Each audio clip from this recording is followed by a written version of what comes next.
Kalau ini dibiarkan terus-menerus, pada puncaknya kebencian adalah pemusnahan. Kita singkirkan mereka, kita musnahkan semua yang kita benci. Perang. Habis-habisan. Itu piramida kebencian. Jadi hati-hati dengan ciri-ciri ini. Kalau pengen dunia ini tentram, jangan ada kebencian. Semua kasus hari ini yang ada konotasi genosida, itu awalnya adalah kebencian. Mengaji hening bersama Dr. Fahrudin Faiz. Mari kita simak. Yang memicu kebencian itu adalah automatic thought. Automatic thought itu respon nalar yang otomatis. Jadi, kenapa automatic thought? Karena orang yang bisa berpikir dalam, melakukan refleksi panjang, muhasabah, tafakur, itu biasanya susah membenci. Karena dia akan ketemu banyak sekali variabel yang jadi alasan untuk tidak harus membenci orang.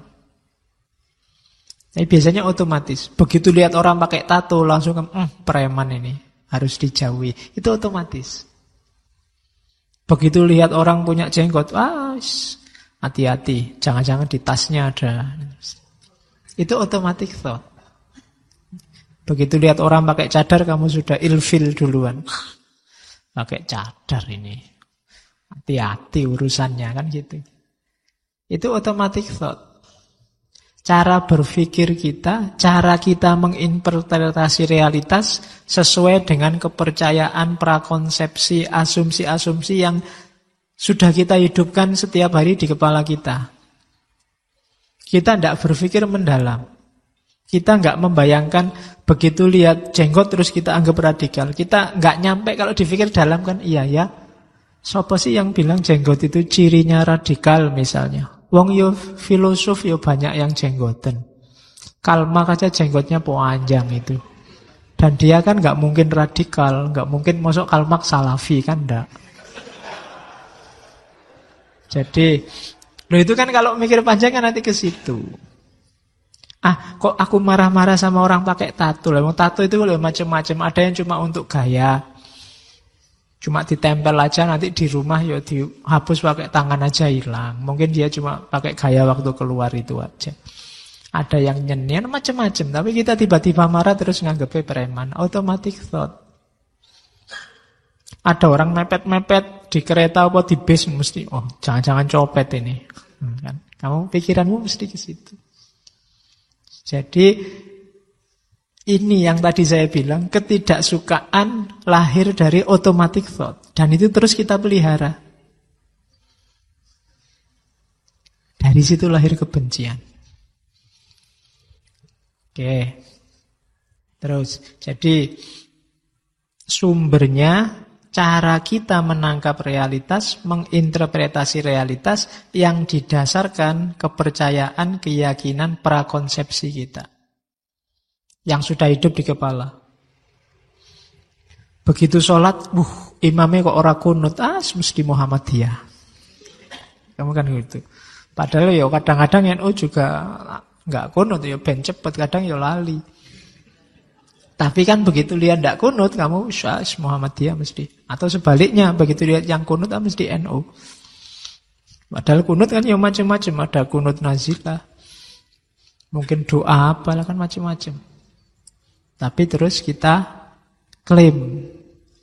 Pikiran kita itu susah menerima kebetulan, susah menerima orang keliru. Pokoknya yang benar ini kalau gitu mesti salah. Cirinya yang bagus-bagus ini kalau ciri yang gini-gini mesti salah. Itu automatic thought. Ini yang nyetir kita sebenarnya. Makanya dalam Al-Quran, dalam filsafat orang sering berpikir yang mendalam, berpikir yang radikal, sistematis. Itu gunanya filsafat. Biar kita tidak disetir oleh automatic thought. Jadi kesan-kesan pertama, pemahaman-pemahaman awal yang tidak mendalam. Karena dari situ nanti banyak lahir kebencian-kebencian. Terus kita lihat sekarang lebih detail lagi. Automatic thought itu kayak gimana sih Pak? Yang sering melahirkan kebencian. Catatan saya ada paling tidak 6 gaya mikir yang sering melahirkan kebencian. Yang pertama, overgeneralisasi. Melihat sebagian kecil disimpulkan untuk sebagian besar atau untuk semuanya. Melihat misalnya orang sarungan itu cenderung malas. Terus kenapa? Temenku itu loh yang sarungan tiap hari kelesetan nonton TV karena dia sarungan. Terus digeneralkan semua orang sarungan itu ndak aktif mesti malas. Itu overgeneralisasi. Bule itu baunya ndak enak. Itu mungkin kamu kebetulan jajar sama bule yang ndak mandi seminggu. Terus kamu generalisir, ndak usah punya pacar bule, baunya ndak enak. Overgeneralisasi. Santri itu deso-deso. Nah, itu mungkin karena hanya lihat 1-2 santri. Mungkin kalau lihat banyak santri ya kesimpulannya nggak deso lagi. Ya mungkin sangat deso. Itu kan namanya overgeneralisasi. Jadi dari bagian kecil disimpulkan semuanya. Yang kedua, read the thought. Itu kadang-kadang kita merasa bisa baca pikirannya orang. Oke, jadi bisa baca pikirannya orang itu, ini orang kok sejak tadi ngelirik-ngelirik. Jangan-jangan naksir aku. Nah, itu read the thought. Jadi kayak bisa-bisa kita baca orang lain. Ini sejak tadi kok usul terus mesti mau berontak ini. Itu read the thought. Jadi kita ndak bisa membaca apa yang ada di pikirannya orang hanya dari sedikit manifestasi fisiknya. Tapi kita merasa bisa. Ini ada sejak tadi saya ngaji kok dem-dem terus. Jangan-jangan dia tidak cocok ya. Padahal mungkin memang flu. Tapi kita membacanya seolah-olah kita bisa membaca pikirannya orang lain. Itu loh. Ini ada orang pakai tato, kemudian keliwar-keliwar di depanku. Ini mesti dia ngincer aku ini. Itu read the thought. Sering melahirkan kebencian. Kayak kita ngerti-ngerti yang ada di pikirannya. Ini mesti orang ini ingin menghancurkan Indonesia. Oh mesti orang ini ingin selalu. Itu read the thought. Apa iya kita bisa? Yang ketiga, ada emotional reasoning. Emotional reasoning itu apa? Nalar emosi. Nalar emosi itu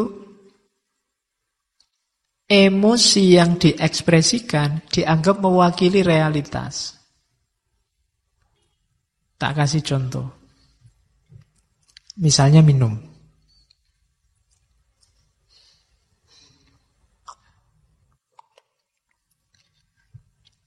Terus saya bilang, kok gak enak gini tehnya ya. Loh, contoh-contoh jangan. Kok tak mire sedih. Iya, nanti tak mire gelo istigawe kayak kok ra enak. Terus kita, alah kok ndak enak gitu ya. Loh, emosiku ini, terus kamu pahami berarti tehnya memang ndak enak. Padahal itu cuma kesanku saja. Bisa jadi kesanmu beda. Itu emotional reasoning namanya. Jadi menganggap anggapan emosional seseorang, tanggapan emosional, itulah kenyataannya. Kamu belajar filsafat, terus pusing. Alah Pak, pening aku Pak, membingungkan filsafat itu. Lah itulah kamu. Kalau saya kan enggak. Loh iya kan? Tapi terus banyak orang anggap filsafat itu membingungkan. Jadi tanggapan emosional 1-2 orang dianggap itulah realitasnya. Jadi emotional reasoning namanya. Ini juga sering memicu lahirnya persepsi kebencian. Terus ada lagi namanya customization. Ini sama. Menganggap yang kecil jadi sebab. Peristiwa itu kan sebabnya banyak biasanya, tapi kita nganggap satu sebab inilah yang jadi sebabnya. Itu customization. Misalnya ada orang menganggap bahwa peradaban ilmiah Islam itu jatuh karena kritiknya Ghazali pada filsafat. Padahal kalau kita mau jeli, tidak mungkinlah hanya gara-gara 1-2 kitab peradaban ilmiah Islam sepertiga dunia ini bisa jatuh. Pasti banyak variabel yang lain. Mungkin umat Islamnya sendiri juga jadi lemah, mungkin karena kekuasaan politiknya juga ambruk, mungkin umat Islam sedang dijajah di mana-mana, variabelnya banyak. Cuma orang cenderung kemudian melihat satu variabel saja, yaitu tulisan Ghazali. Itu namanya customization. Melihat satu sebab dari sebenarnya banyak sekali sebab dari satu peristiwa. Lahirnya terorisme itu mungkin sebenarnya sebabnya tidak tunggal. Jadi kalau mau diberantas tidak bisa dilihat satu sisi, pokoknya orang yang jadi teroris harus dibunuhi semua. Mungkin perlu melipir, jangan-jangan sebabnya banyak. Jangan-jangan yang berangkat ke Suriah kemarin motifnya tidak melulu karena dia termakan ideologi ISIS. Mungkin ada yang karena ekonomi, mungkin karena tingkat intelektualnya rendah sehingga gampang dibohongi. Mungkin ada yang karena terpaksa ikut suaminya, mungkin ada macam-macam sebabnya. Biar tidak customization, analisisnya harus lebih holistik. Gitu. Oke, jadi itu contoh. Gagasan customization ini sering menyederhanakan persoalan, kemudian melahirkan kebencian. Terus ada lagi, mirip kayak sebelumnya, namanya maximization atau minimization. Membesar-besarkan hal kecil atau mengecil-ngecilkan hal besar. Ini sering kita lakukan. Jadi menganggap yang tidak penting, terus kita anggap penting. Atau yang sebenarnya sangat penting, kita anggap tidak penting. Apa sih pentingnya kostum, pentingnya baju misalnya? Kok kemarin ada viral gegeran tentang mana lebih utama, batik atau jubah? Terus kita tawuran berhari-hari itu kan gara-gara bahas batik atau jubah. Itu mungkin maximization. Atau jangan-jangan kita sering juga minimization. Ini penting loh, tapi terus bagi kita tidak penting makanya terus tidak viral. Kita harus jeli. Cara berpikir ini juga sering melahirkan kebencian. Ada juga yang catastrophic thinking. Biasanya orang yang gampang panik. Catastrophic thinking itu orang yang sebenarnya itu sepele sekali, tapi bagi dia luar biasa. Orang yang katastrofik itu biasanya hal-hal kecil membuat dia panik luar biasa. Misalnya, kalau di situ tak kasih contoh, ibu-ibu itu sekarang sedang fobia, kena kanker, kena apa gitu kan. Mungkin ada yang ngecek, meraba dadanya, loh kok ada benjolan ini? Belum periksa, belum apa. Waduh, jangan-jangan kena kanker aku. Waduh, kena kanker berarti sebentar lagi mati aku. Waduh, tiap hari terus. Jadi sudah stres kayak orang mau mati. Itu catastrophic thinking. Tiba-tiba mungkin ya, ada santri ngaji, tiba-tiba pakai cadar. Belum ada yang ini. Misalnya, mungkin karena pilek atau apa terus pakai cadar. Kamu yang agak fobia dengan itu, dulu, kok ada yang pakai cadar? Wah, ini sudah disusupi garis keras ini. Wah, terus kamu gelisah luar biasa, ndak kerasan ngaji. Ini harus sudah mulai dibubarkan ngaji ini, sudah jadi radikal ini ngaji ini. Cuma gara-gara lihat satu teman putri yang pilek terus pakai cadar. Padahal dia cuma pilek biasa, misalnya. Itu catastrophic thinking. Gampang panik. Tiba-tiba ada temanmu kos, ada kamar kosong sebelah, tiba-tiba yang nyewa kos-kosan itu orangnya jenggotnya panjang, pakai jubah. Oh, kamu panik mikir enggak karu-karuan. Jangan-jangan ini sebentar lagi ngerakit bom, terus kos-kosanku dibom misalnya. Itu catastrophic thinking. Gampang panik. Gitu loh. Pikirannya panjang. Ada temennya satu wisuda, waduh jangan, kok aku belum ya, wah kalau nanti jangan-jangan aku tinggal sendiri nggak lulus-lulus, waduh nanti kuliahnya ikut sama adik kelas, waduh udah pikiran nih, sumpah karepe dhewe. Itu catastrophic thinking. Ini juga sering melahirkan persepsi kebencian. Jadi hati-hati dengan 6 gaya mikir ini. Overgeneralisasi, read the thought, merasa bisa membaca pikirannya orang padahal ya bukan peramal. Ya kan? Emotional reasoning. Tanggapan subjektif dianggap mewakili realitas. Itu emotional reasoning. Customization. Satu sebab dianggap mewakili semua sebab. Maximization atau minimization. Hal penting yang dianggap tidak penting atau sebaliknya hal tidak penting yang dibesar-besarkan dianggap penting. Dan yang terakhir, catastrophic thinking. Untuk menghindari ini tetap solusinya berpikir hati-hati, sistematis dan dalam. Biar tidak gampang ketipu, tidak kesusu komentar. Kalau ada yang masih belum jelas benar. Dicermati dulu duduk persoalannya. Hari ini kita terlalu agresif komentar. Sehingga masalah yang biasa jadi luar biasa. Akhirnya yang penting-penting kelewatan. Umatnya nggak tambah cerdas, tambah pinter debat. Ilmunya nggak tambah, kemampuan gegerannya yang tambah. Argumen sana dibawa ke sini, sini dibawa ke situ, terus. Maka hati-hati dengan ini. Overgeneralisasi, read the thought, emotional reasoning, customization, maximization, minimization, dan catastrophic thinking. Terus, hati-hati juga, mari kita lihat bagaimana orang yang benci terus melampiaskan kebencian itu merasa dirinya benar.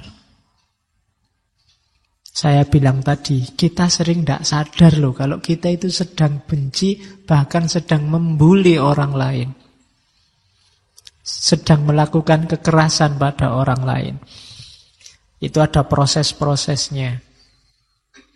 Itu tak kasih contoh suami istri saja. Sebenarnya contohnya bisa macam-macam. Tapi kalau tak kasih contoh tertentu nanti ada yang tersinggung. Biarlah suami istri saja. Mumpung masih belum banyak yang punya istri dan suami di sini. Jadi biasanya ya lahirnya kebencian dan kekerasan dan justifikasinya itu diawali dari event. Ada peristiwa. Misalnya, di situ ada peristiwa istri yang ngeritik suami. Biasanya peristiwa itu kan tidak pernah telanjang. Dia selalu kita pahami, kita interpretasi. Terus lahirlah interpretation of the event. Ketika istrinya ngeritik, suaminya merasa di matanya berarti aku ini tidak ada harganya. Jatuh harga dirinya. Kayak kamu dikritik temanmu. Atau dikritik dosen pembimbingmu. Terus wah dunia runtuh ini. Interpretation of event.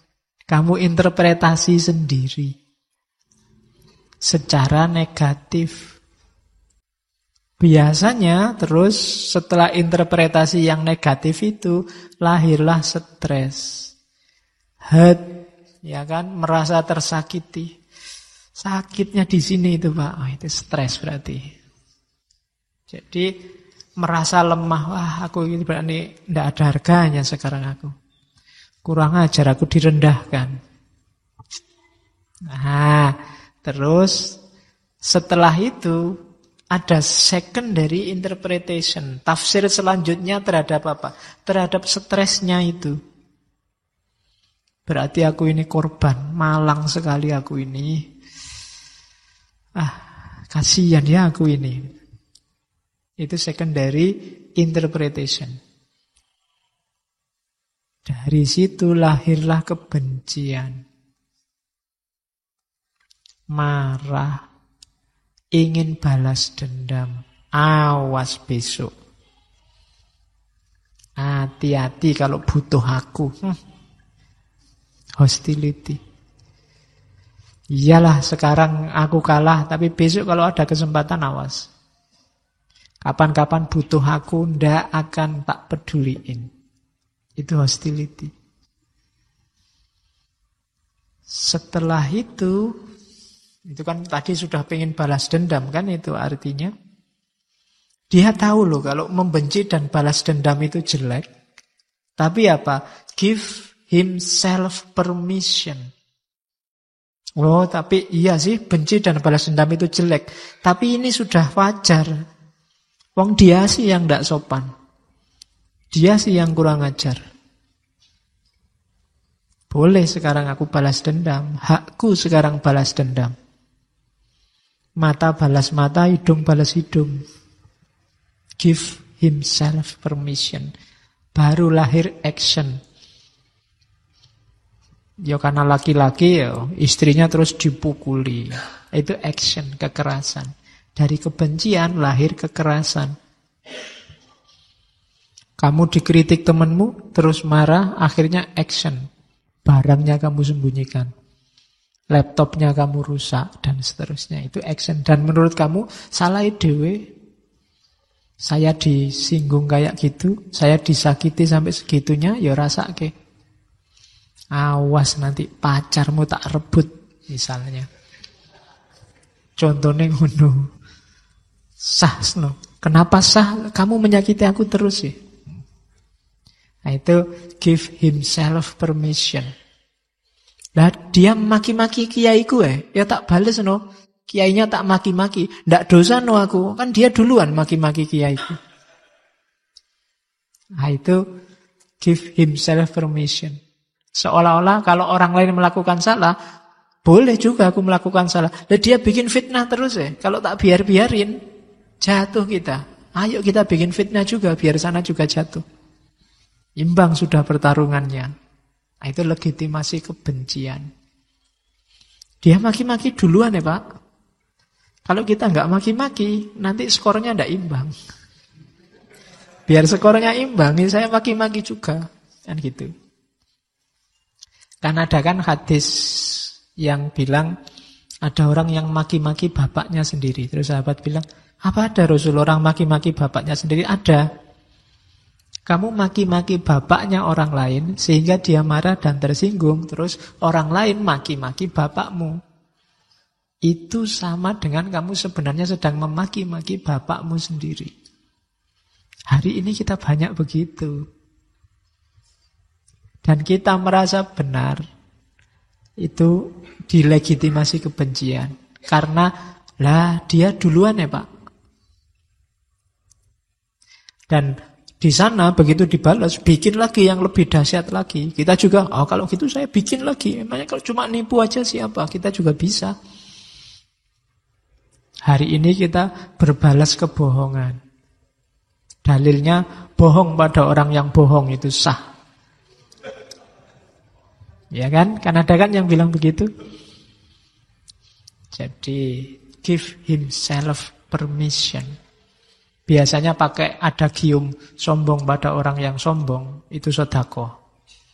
Cuma kita makainya di konteks yang tidak pas. Sehingga akhirnya yang terjadi ya memang kita benar-benar jadi orang sombong. Oke. Jadi coba dicermati ya, mana perilaku kita yang ikut alur ini. Jadi kita melegalkan kebencian kita, melegalkan kekerasan, bulian yang kita lakukan dengan alasan itu sah. Karena yang memulai bukan saya, dia duluan. Kita kan punya harga diri, kita kan punya status, masa dia lecehkan begitu saja? Nah, itu legitimasi kebencian. Oke. Terus, nah, yang tadi proses-proses mentalnya. Sekarang kita baru masuk ke filsafatnya. Ya, ada beberapa filosof yang ngomong tentang kebencian. Malam ini saya cuma membawa Sartre. Yang dulu pernah ikut ngaji Sartre pasti ingat bagian ini. Istilah lainnya fenomenologi kebencian. Sartre dikenal sebagai filosof eksistensialis. Fenomenolog sebelum Sartre, Heidegger atau Husserl, itu tidak pernah nyinggung ini. Kalau bagi Heidegger atau Husserl, ya kita hidup bersama itu sifatnya faktisitas. Kita ya sudah faktanya hidup bareng, ya gimana lagi. Tidak pernah membahas modus hidup bersamanya. Nah kalau di Sartre, dia lebih jauh ngomong bahwa keberadaan kita yang bersama orang lain itu bermasalah ketika kita sadar kehadiran orang lain. Yuk, mikirnya agak pelan-pelan. Ya. Ketika kita sadar ada orang lain, kehadiran orang lain ini bagi kita adalah ancaman. Katanya Sartre. Ancaman pada apa? Ancaman pada eksistensi kita, subjektivitas kita, keberadaan kita, dan sekaligus kebebasan kita. Misalnya, tak kasih contoh. Kamu di kamarmu sendirian, nyetel lagu dangdut keras-keras terus kamu joget-joget. Tiba-tiba temenmu datang, cerek masuk. Apa yang kamu lakukan? Ada temen, musiknya cepet-cepet kamu matiin. Yang tadinya dangdut kamu ganti musik jazz apa musik blues apa musik rock. Kayaknya yang tadi joget-joget kamu sekarang baca buku. Ada temen. Oh itu kan dahsyat sekali kan orang lain itu. Bikin kamu tidak bebas. Janjinya kamu pengen joget dangdut. Akhirnya nggak jadi. Akhirnya malah jadi baca buku biar tetap dianggap anak baik. Ya kan? Orang lain ini. Tadi waktu kamu sendirian, kamu jadi subjek. Mandiri, bebas. Tapi begitu ada orang lain, sekarang posisimu ganti. Tidak lagi subjek, kamu jadi objek. Di balik tatapan mata orang lain. Begitu dilihat, waduh.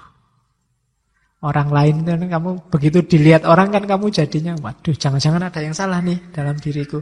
Harusnya aku ngapain ya kan gitu. Dulu waktu ngajinya cowok-cowok mungkin pakai bajunya sakarepmu dhewe, nyari baju jelek, kaos oblong juga ndak apa-apa, santai aja. Begitu banyak putrinya, kamu kan berubah sekarang.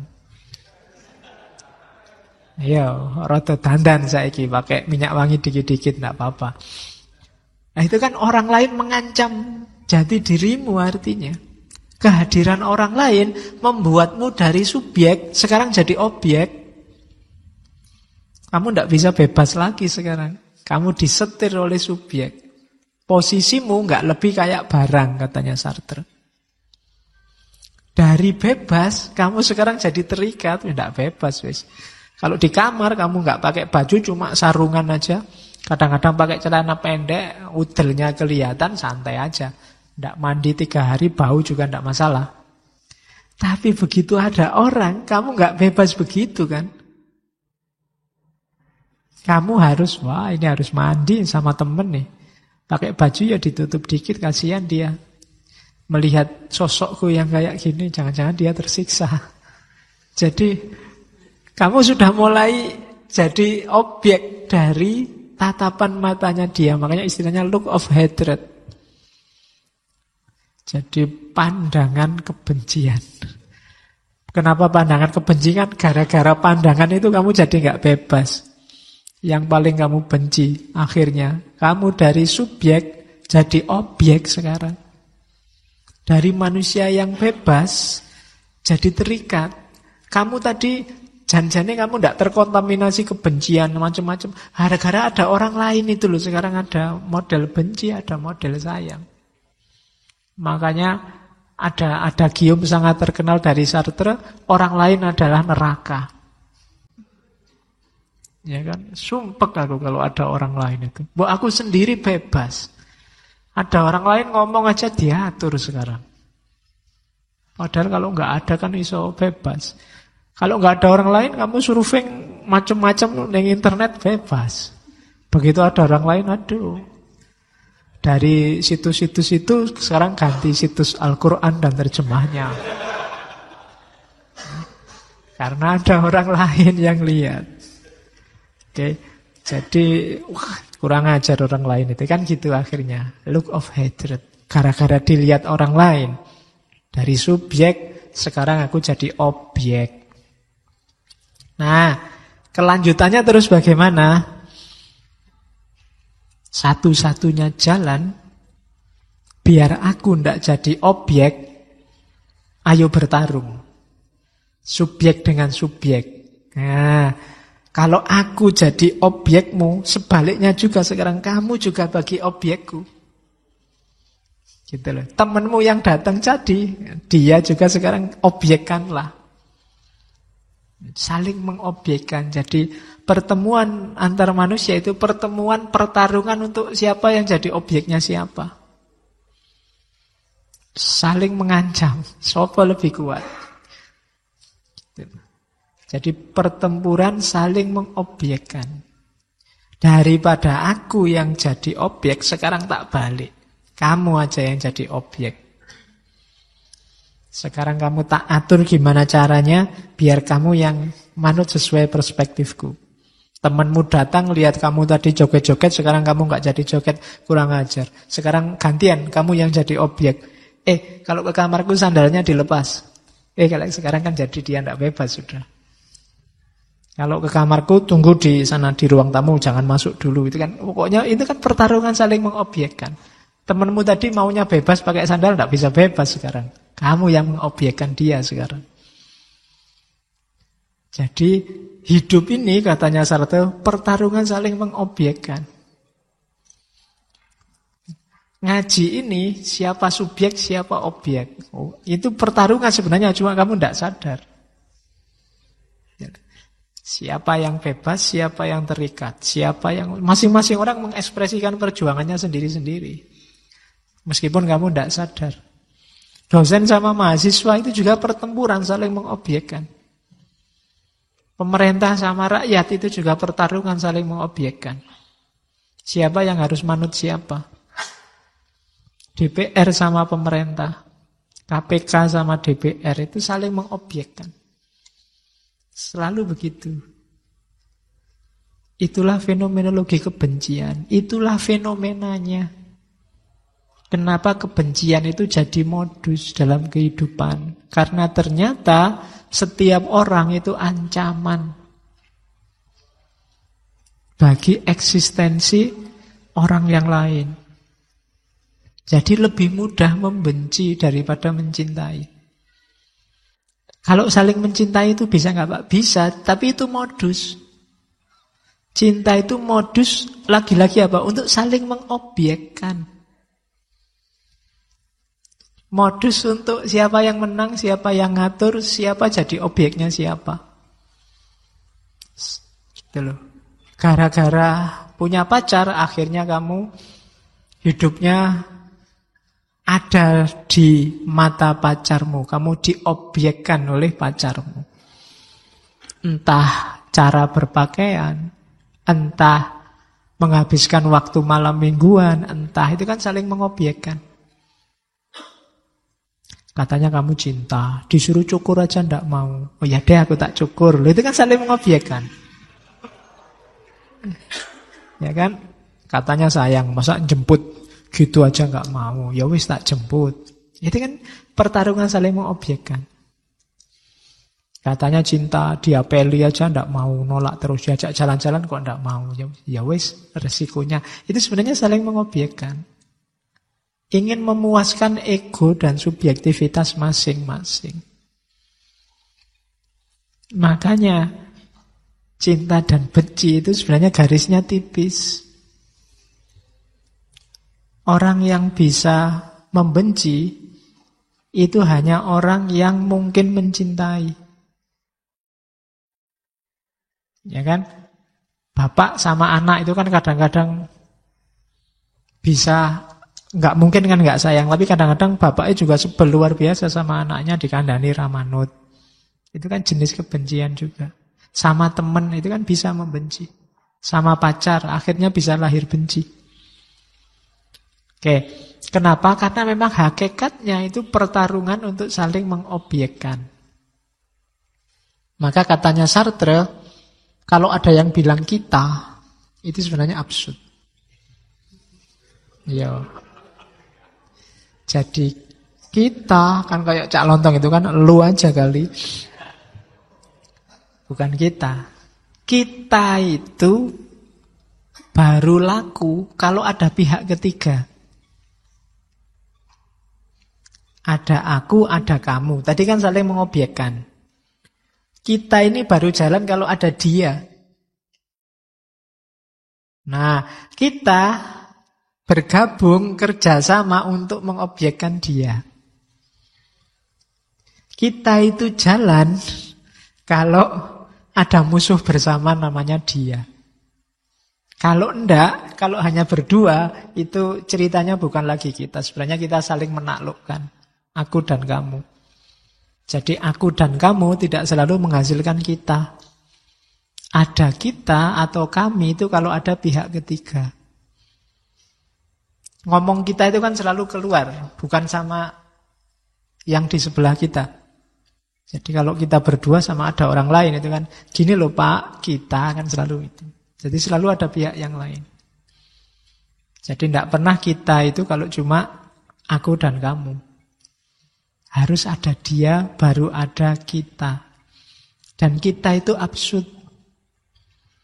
Karena apa? Karena ikatan kita itu terbatasi oleh orang ketiga ini. Kalau orang ketiganya tidak ada, akhirnya yang ada hanya aku dan kamu, dan kita bertarung lagi saling mengobjekkan. Kalau contohnya Sartre, kayak relasi juragan sama buruh sama pemerintah. Ketika pemerintah belum hadir, ya pertarungan hebat antara majikan sama buruh. Saling mengobjekkan siapa yang menang. Kapitalisme apa sosialisme. Tapi begitu pemerintah hadir, majikan sama buruh kerjasama ini. Dalam rangka apa? Melawan pemerintah. Biar nggak diatur macam-macam sehingga perusahaannya nggak bubar. Nah, begitu pemerintah sudah takluk, ini tarung lagi majikan sama buruh. Itu kalau di contohnya Sartre. Jadi kita itu absurd. Jangan percaya dengan kita. Iya, lu aja kali. Bukan kita. Jadi termasuk cinta. Cinta itu akan kuat kalau ada musuh bersama. Berdua. Kalau tidak ada musuh biasanya gegeran dewe. Karena yang ada aku dan kamu. Kalau ada kita jatuh cinta, ini loh ada orang ketiga yang ganggu, yang sama-sama nggak disukai, itu biasanya tambah kuat. Bapaknya tidak setuju, itu biasanya lebih kuat ikatannya. Mari kita lawan bersama, itu bapaknya lebih kuat. Tapi dibiarin aja gegeran dewe mesti. Kayak cerita Romeo and Juliet itu menurut saya keliru kalau ditentang oleh bapaknya. Kalau bapaknya nggak setuju, biarin aja, nanti mesti gegeran dewe. Kayak anak sekarang kan gitu, pacaran ben wenang, nanti lah gegeran dewe. Seandainya nikah kan nanti ya mesti gegeran dewe, ngurusi anak gegeran, nyari kerjaan gegeran, nyari itu gegeran. Itu hubungan aku dan kamu. Makanya sekarang artis-artis itu kan gampang cerai. Karena aku dan kamu saling mengobjekkan. Begitu yang satu merasa tidak bisa menaklukkan, atau yang satu merasa tidak cocok, ya terus cerai. Alasan cerai kan simpel, tidak cocok lagi. Iya kan? Itu kenapa? Itu pertarungan untuk saling mengobjekkannya tidak sukses. Masing-masing ingin menang. Oke, jadi itu Sartre. Ternyata kita itu absurd. Kita baru berfungsi kalau ada musuh bersama. Kemarin itu ada yang demo bareng-bareng ke Jakarta itu. Kenapa bisa kompak? Ada musuh bersamanya. Sekarang musuh bersamanya hilang. Tidak ada kita lagi. Ada yang diriin partai. Sekarang mulai gegeran. Terus tidak setuju, bukan saya yang bikin partai itu, tapi grup sana. Ini ada yang bela konglomerat. Itu tidak cocok, bilang gegeran dewe. Kenapa? Musuh bersamanya sudah hilang. Kitanya tidak ada lagi sudah. Yang ada aku dan kamu sekarang. Nah, itu fenomenologi kebencian. Jadi Sartre ini kayak Thomas Hobbes yang bilang bahwa fitrahnya manusia itu negatif. Manusia itu selalu ingin memangsa yang lain. Jadi kalau dibiarin tanpa aturan, ya hasilnya mesti kacau. Kalau tidak percaya, sekarang hapus semua undang-undang, hapus semua aturan, besok mesti rusak.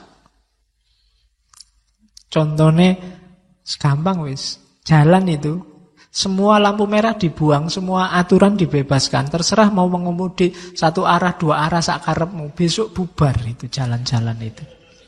Jangan dikira. Iya. Kenapa? Katanya Thomas Hobbes, ya memang dasarnya manusia itu negatif, sakarepe dhewe. Pengen selalu mengalahkan yang lain, lebih enak dari yang lain, lebih unggul dari yang lain. Terima kasih sudah menyimak. Semoga channel Mengaji Hening bersama Dr. Fahrudin Faiz selalu bisa memberikan ilmu, motivasi, dan kebermanfaatan.